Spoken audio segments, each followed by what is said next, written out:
जय हिंद दोस्तों। शिक्षक भर्ती परीक्षा का जो रिजल्ट आया है उसके बारे में हम लोग कुछ बातचीत करते हैं कि इसमें जो रिजल्ट दिया गया है वह कितना तक सही है एवं कितना तक इसमें त्रुटियां हैं। तो सबसे पहले बात करें 10+2 उच्च माध्यमिक में 57,602 सीट था वैकेंट और इसमें रिजल्ट 23,701 दिया गया है। वहीं माध्यमिक 9th-10th की बात करें तो 32,916 सीट था, इसमें 26,204 पद ही भरा गया है। वहीं प्राथमिक 1 to 5 की बात करें तो उसमें 79,943 सीट था, जबकि 72,419 पद ही भरा गया है। टोटल सीट की बात करें तो 1,70,461 रिक्तियाँ थी और रिजल्ट 1,22,324 दिया गया है। तो कुल रिक्ति की अपेक्षा जो रिजल्ट दिया गया है वह बहुत ही कम है। 1,70,461 कुल रिक्तियाँ हैं, जिसमें से रिजल्ट 1,22,324 दिया गया है और इसमें बहुत सारा पद खाली रह गया है। खाली रह गए पदों की संख्या 48,137 है, जो काफ़ी अधिक है।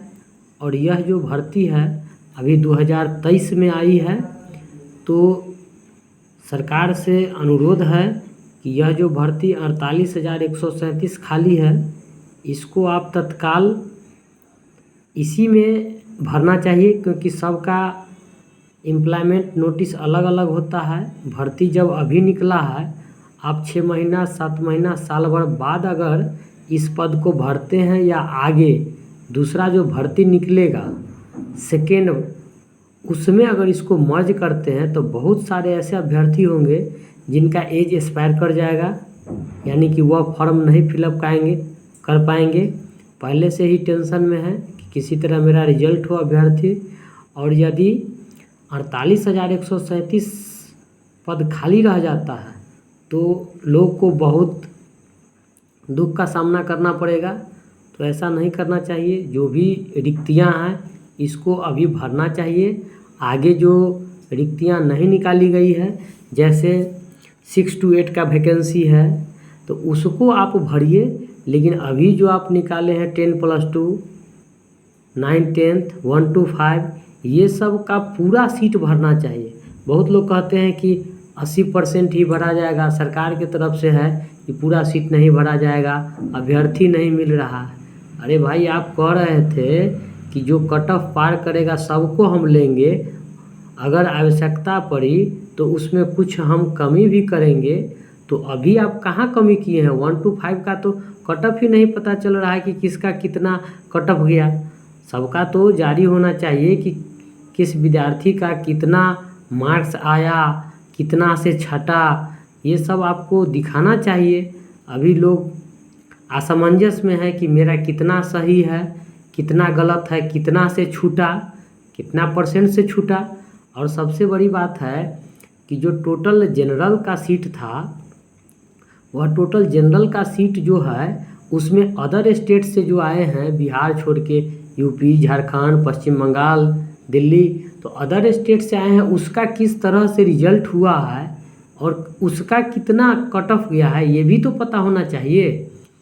इसमें पता ही नहीं चल रहा है कि बिहार के अभ्यर्थी जनरल हैं, उनका कट ऑफ क्या है, और जो बिहार राज्य को छोड़ के दूसरे राज्य के हैं उनका कट ऑफ क्या है। ऐसे जनरली दूसरे बहाली में देखा जाता है, जब बिहार के अभ्यर्थी दूसरे जगह जाते हैं भर्ती परीक्षा देने, तो वहाँ टोटल जो जनरल का सीट होता है उसके 10% पर ही अदर स्टेट को मौका मिलता है।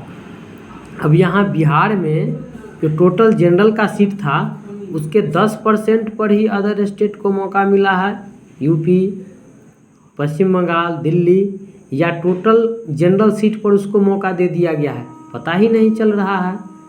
तो सरकार से गुजारिश है कि आप क्लियर कीजिए, सभी लोग जो पास हैं या फेल हैं सबका मार्क्स दिखाइए, किनका कितना मार्क्स है और किस कारण से उनका मेरिट नहीं बना, मेरिट बनाने का क्या तरीका है। अगर किसी अभ्यर्थी 10 अभ्यर्थी का यदि 60-60 सही है या 70-70 सही है तो किसका मेरिट बना किसका नहीं बना पूरा क्लियर होना चाहिए, स्कोर कार्ड जारी होना चाहिए।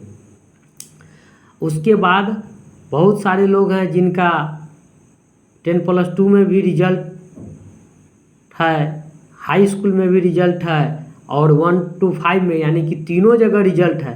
यदि कोई अभ्यर्थी DLED भी किए हैं, BEd भी किए हैं, अगर वह सब जगह पास हैं तो वह तो 3 सीट ले रहे हैं।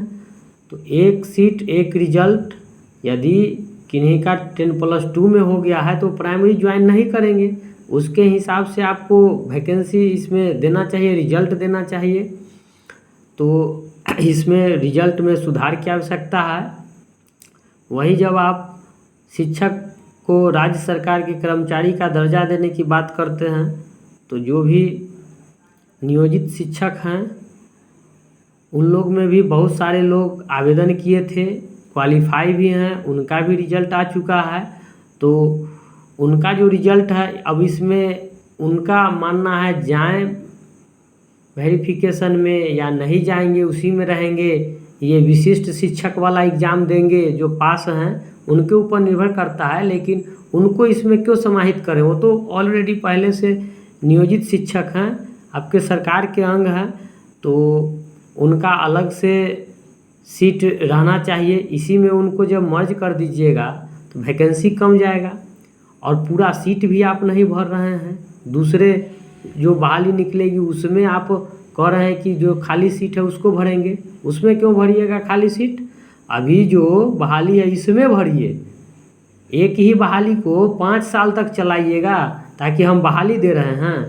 ऐसा नहीं होना चाहिए कि बहुत लोग बहुत दिनों से इंतज़ार कर रहे हैं नौकरी के लिए और उनको नौकरी चाहिए और क्वालिफाई भी हैं, ऐसी बात नहीं है।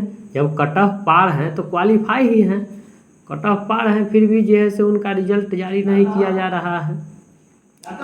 तो रिजल्ट जारी होना चाहिए सब लोग का जो भी कट ऑफ पार हैं, और सेकेंड लिस्ट भी निकलना चाहिए, सेकेंड मेरिट लिस्ट भी निकलना चाहिए, वेटिंग लिस्ट भी निकलना चाहिए। जब तक पूरा सीट नहीं भर जाता है तब तक इसमें जो है से मेरिट लिस्ट और वेटिंग लिस्ट निकलते रहना चाहिए।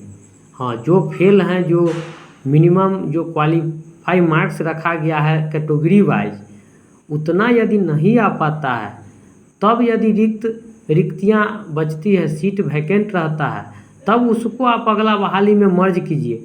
लेकिन यहाँ कैंडिडेट जो पासिंग मार्क्स दिया गया है उसको पार कर चुका है फिर भी उसका रिजल्ट नहीं हो पा रहा है।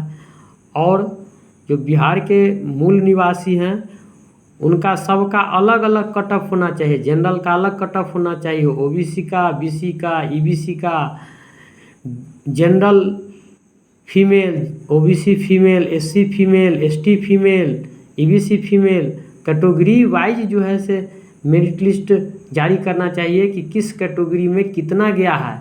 और अदर स्टेट का जो है किस प्रकार से बहाली हुआ, अदर स्टेट के जो अभ्यर्थी बिहार में आए हैं उनका कितना मेरिट गया, उनको आप कितना सीट दे रहे हैं, टोटल जो वैकेंसी है उसका कितना % सीट पर उन लोगों को ले रहे हैं, ये सब क्लियर होना चाहिए। अभी जो रिजल्ट दिया गया है इसमें बहुत सारा त्रुटि है, पता ही नहीं चल रहा है किनका कितना कट ऑफ गया है। तो इसमें सुधार की आवश्यकता है और सुधार होना भी चाहिए। और यह बहाली आगे वाला बहाली में सीट नहीं जुड़ना चाहिए। आगे जो वैकेंसी नहीं दिया गया है 6 to 8 उसको दिया जाए, एक ही बहाली को 10 बार नहीं जो है से दिखाया जाए। इससे अभ्यर्थी में बहुत सारा असंतुष्टि है, आक्रोश है। तो हम यही कहेंगे कि इसमें जो भी त्रुटि है उसको सुधार करें और रिजल्ट फिर से जारी करें ताकि ज़्यादा से ज़्यादा अभ्यर्थी अपने देश राज्य की सेवा में लगे रहें और शिक्षा व्यवस्था में जा कर के उसमें बहुत सारा सुधार करें, बढ़िया से पढ़ाएं लोगों को, ताकि अपना बिहार देश में प्रथम स्थान आए शिक्षा के क्षेत्र में।